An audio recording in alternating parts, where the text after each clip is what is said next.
Right now, somewhere in the world, someone is lying in bed, eyes closed, and their brain is about to do something it never does while they're awake. It's going to disconnect its own body. It's going to hallucinate entire worlds. And in a rare few people, it's going to let them choose exactly what happens next. This is what's happening inside your skull every single night, in the strange, quiet minutes before you fall asleep, and in the hours after. Most people think falling asleep is like flipping a switch, awake then not awake, but that's not what your brain is doing at all. Falling asleep is actually a slow negotiation between different regions of your brain, and for a few minutes, you exist in a state that isn't quite one or the other. This state has a name. Scientists call it hypnagogia, the transitional zone between wakefulness and sleep, and it's one of the strangest phases your mind ever enters. Here's what happens.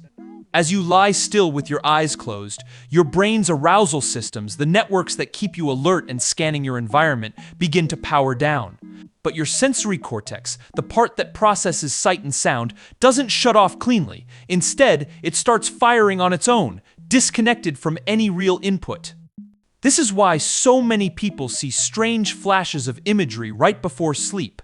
Geometric patterns, faces that don't belong to anyone, brief scenes that make no logical sense. Your brain is generating pictures with nothing to picture. Neuroscientists studying this phase have found something remarkable.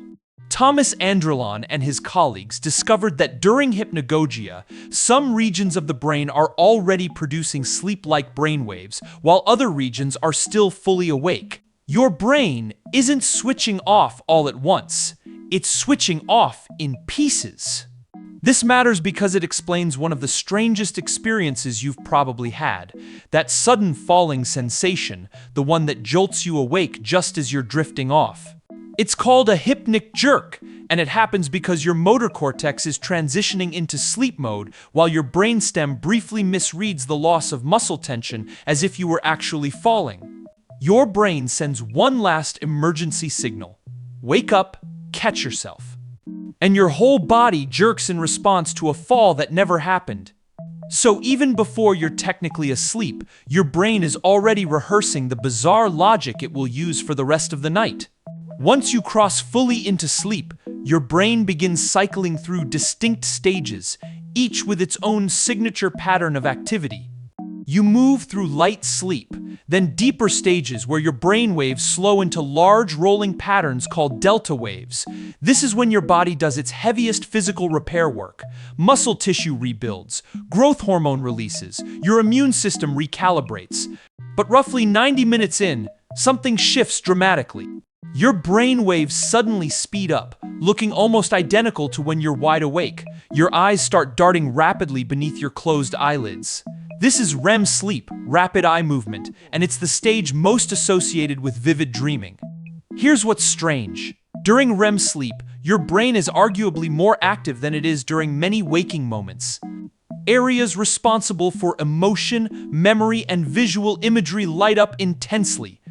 Meanwhile, a structure at the base of your brain called the brainstem sends out a chemical signal that essentially paralyzes your major muscle groups. Scientists call this REM atonia. Your brain is running a full immersive simulation, and at the same time, it's making absolutely sure your body doesn't act any of it out.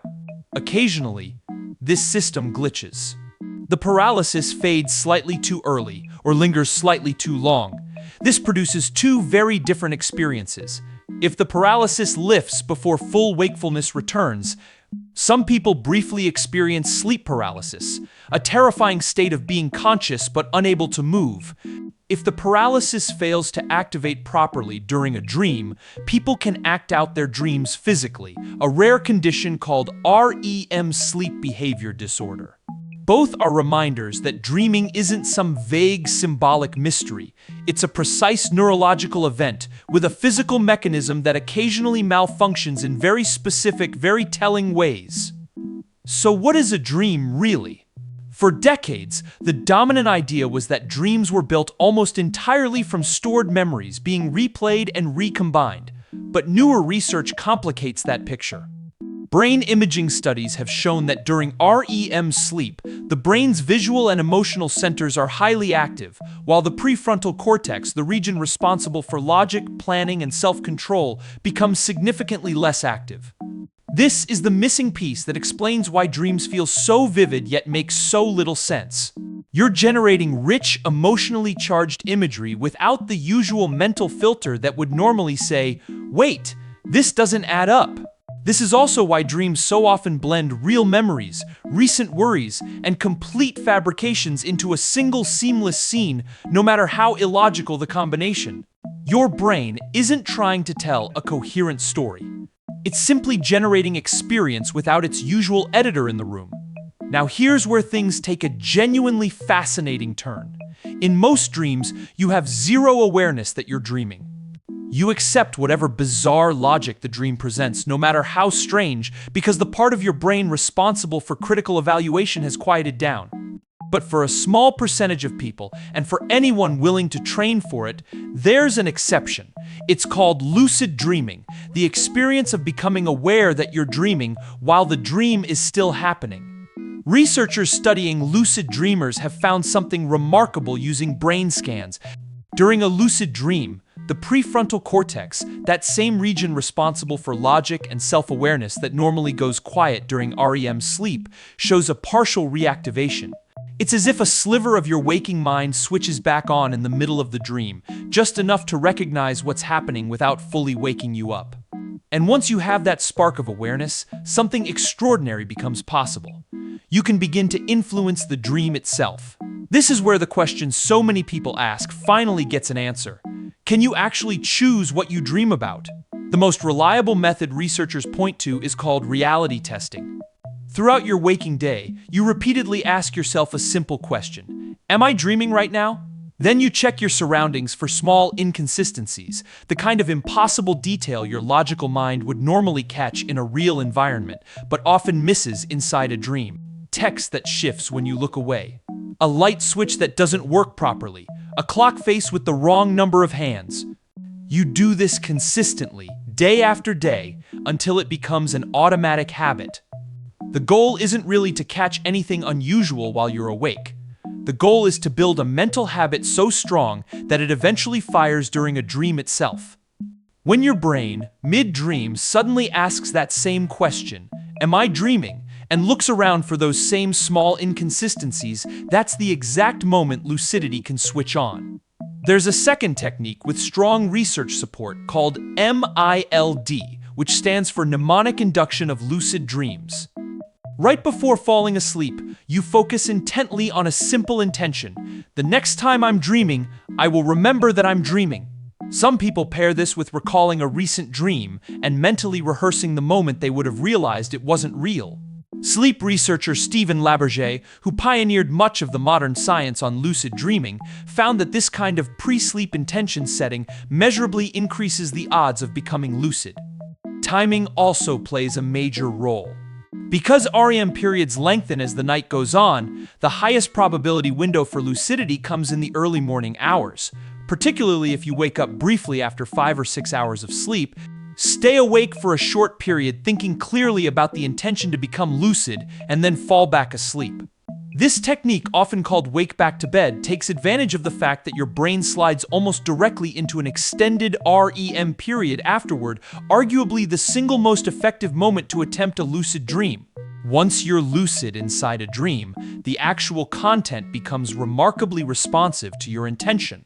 Experienced lucid dreamers often describe a simple but effective approach.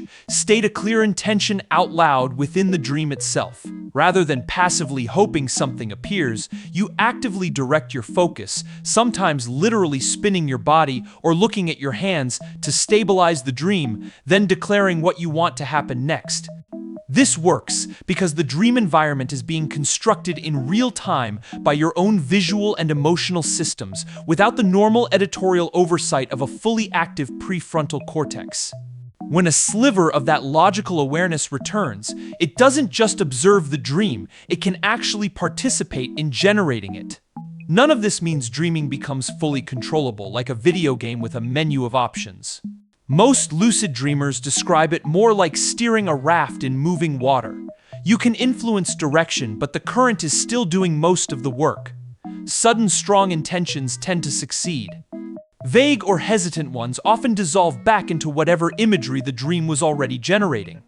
Still, the fact that this is possible at all reveals something remarkable about the architecture of your mind. Every single night, your brain builds an entire sensory world from nothing but internal signals, convinces you it's real, and paralyzes your body so you can't move while you experience it. And in rare moments, a small piece of your waking awareness can slip back into that world and start asking questions, testing its edges, and occasionally choosing what happens next. So tonight, as you lie there in the dark, in that strange, flickering window before sleep fully takes over, remember what's actually happening.